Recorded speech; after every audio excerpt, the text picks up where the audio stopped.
राजस्थान के सूखे रेगिस्तान में बसा है एक भूला हुआ गांव कुलभाटा। कहते हैं यहाँ की मिट्टी में कुछ ऐसा दबा है जो आज भी रातों में चीखता है। आज कुछ अनजान मुसाफिर इस खामोश बस स्टॉप पर बस का इंतजार कर रहे हैं, लेकिन उन्हें नहीं पता ये सफर उनकी जिंदगी का सबसे डरावना मोड़ लेगा।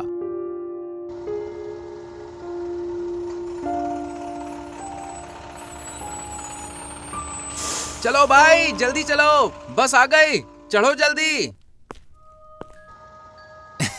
टिकट ले लो, टिकट। कुलभाटा के रास्ते पर आजकल कुछ डरावनी बातें हो रही हैं, लेकिन हम तो बहादुर हैं।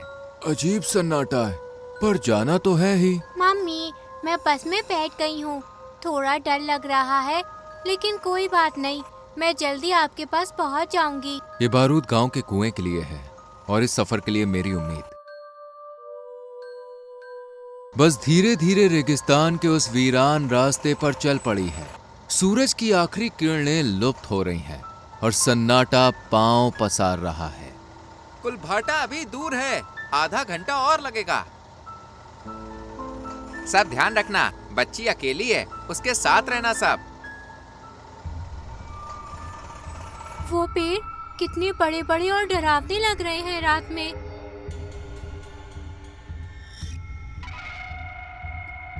पेड़ ही है बेटा, डरावने हो या अच्छे, जड़ें तो सबकी एक जैसी ही होती है।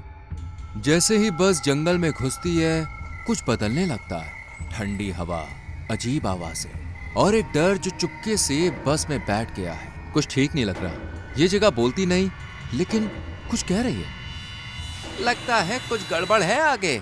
सुना है कुछ लोग इस रास्ते से कभी लौटे नहीं। बस रेगिस्तान के बीच रोड पर चल रही है, चारों ओर अंधेरा और घना सन्नाटा। तभी एक परछाई खिसकती है बस के बगल से।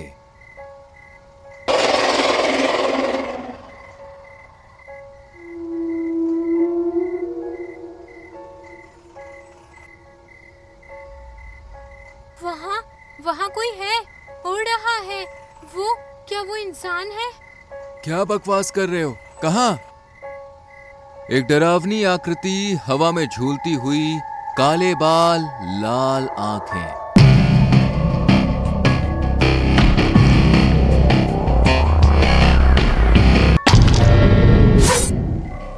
हे भगवान, ये वही है, कालो।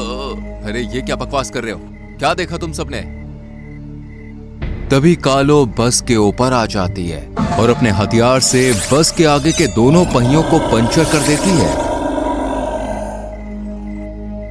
और तब बस जाकर रेत के टीलों से टकराती है और उसमें फंस जाती है। हे भगवान, देखा आप सबने, आगे शीशे पर कालो लटकी थी, उसने आगे के पहिए फोड़ दिए। उसी वजह से बस रेत में जाकर टकराकर फंस गई है। सिर्फ बस नहीं रुकी थी उस रात, रुक गया था हर किसी का दिल, हर किसी की सांस और किसी की मौत का वक्त चल पड़ा था। जंगल के सन्नाटे में बस खड़ी है, हवा में अजीब सी सरसराहट है। कालो की झलक अब सब देख चुके हैं। अब बस में डर, पसीना और सांसें तेज हो चुकी हैं। मुझे पता था कुछ तो गड़बड़ है, मैंने कहा था कुलभाटा मत चलो। अब क्या करें, हम सब फंस चुके हैं। मुझे घर जाना है, मम्मी। सब चुप रहो, गाड़ी से बाहर उतरकर देखना पड़ेगा। बस की छत पर दूसरे पहिए हैं, अगर वो हम लगा सके तो। मैं उतरता हूँ। तू पागल है क्या? वो चुड़ैल कालो बाहर है। डर से भागने से अच्छा है लड़ना। मुझे जाना होगा, वरना हम सब यहीं मारे जाएंगे। रामू, एक काम करो, तुम मेरे साथ चलो। हाँ हाँ चलो समीर, मैं तुम्हारे साथ चलता हूँ। रामू और समीर उतरते हैं। रामू बस के ऊपर चढ़ता है, तभी समीर देखता है रामू के ऊपर से एक साया आता है और उसे उठाकर हवा में ही ले जाता है। बचाओ, बचाओ, नहीं, बचाओ। रामू, नहीं। समीर देखता है रामू की लाश को कालो अपने साथ उड़ाकर ले जाती है। समीर तुरंत ही जल्दी से बस में आकर सबको बोलता है कि रामू को वो ले गई। उसने ड्राइवर अंकल को मार डाला, कालो सच्ची है। सब उस बच्ची की वजह से हो रहा है। कालो उसे चाहती है बलि के लिए। हाँ, वही तो उसका निशाना है। इसे बाहर निकालो। अगर किसी ने भी इसे छुआ तो मैं कालो से पहले उसकी जान ले लूंगा। मैंने कुछ नहीं किया। मैं सिर्फ घर जाना चाहती हूँ। मोहन पीछे से बस से उतरता है, पर तभी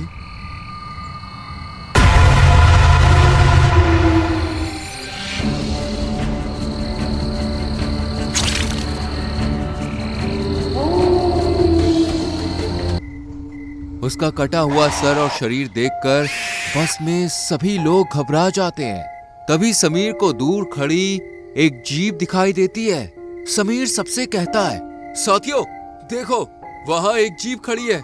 अगर किसी तरह मैं उस जीप तक पहुंच जाऊं तो हम उसमें बैठकर वहां से भाग सकते हैं। समीर, लेकिन ये बहुत खतरनाक है। कालो बाहर है, उसने हमें देख लिया है। तुम्हारी जान को खतरा है। हमारे पास और कोई रास्ता नहीं है।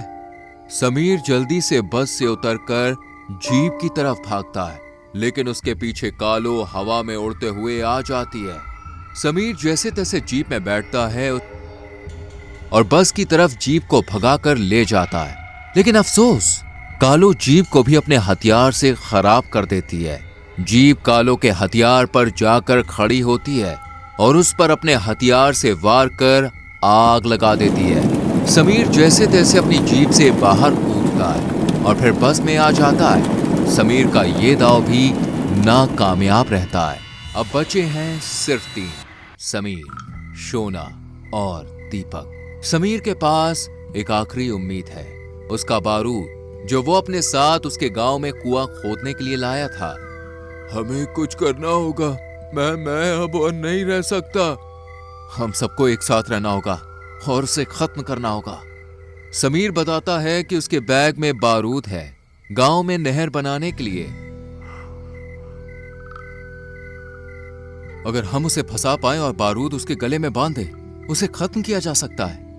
मैं मदद करूंगी। अब सब कुछ दांव पर है। जीवन, डर, साहस और एक लड़की की मासूमियत। क्या वो उस काल की छाया को मिटा पाएंगे? समीर बस के दरवाजे पर खड़ा होता है, हाथ में जलती हुई टॉर्च है। वो आवाज लगाता है, ए कालो, मैं यही हूँ। अगर हिम्मत है तो आ। हवा में झनझनाहट है, सूखे पत्तों की उड़ान और अचानक कालो सामने प्रकट होती है। तू बच नहीं पाएगा, लड़की मेरी है। ले जा, अगर ले जा सकती है तो। कालो झपटती है। समीर फुर्ती से पीछे हटता है। दीपक और शोना एक किनारे छुपते हैं। जैसे ही कालो सामने आती है, समीर लोहे की छड़ कालो की गर्दन में फंसाता है और बारूद की थैली उस पर बांध देता है। कालो अब बौखला चुकी है। अंधेरे में उसकी आंखें आग की तरह जल रही हैं। वो समीर पर झपटती है, लेकिन कालो के गले में बंधा हुआ बारूद जलता है। समीर उसकी आंखों में तुरंत 2 लोहे की कीलें चुभो देता है, जिससे वो शोना को देख ना सके। बारूद फटता है, कालो चीखते हुए जलती है और जमीन में समा जाती है। कालो खत्म हो चुकी थी, उसके साथ ही डर का वो अध्याय भी। सुबह की हल्की किरणें राजस्थान में छा चुकी हैं। समीर, दीपक, शोना थके हुए हैं, लेकिन जिंदा खड़े हैं। हम बच गए। हाँ, तू अब सुरक्षित है। शोना, समीर और दीपक धीरे धीरे जंगल से निकलते हैं। पीछे वो टूटी फूटी बस और कालो की राख बस एक कहानी बन चुकी है। कुछ डर कहानियां बन जाते हैं और कुछ कहानियां डर को खत्म कर देती है। एक कहानी थी एक बच्ची की और एक अनजाने रक्षक की।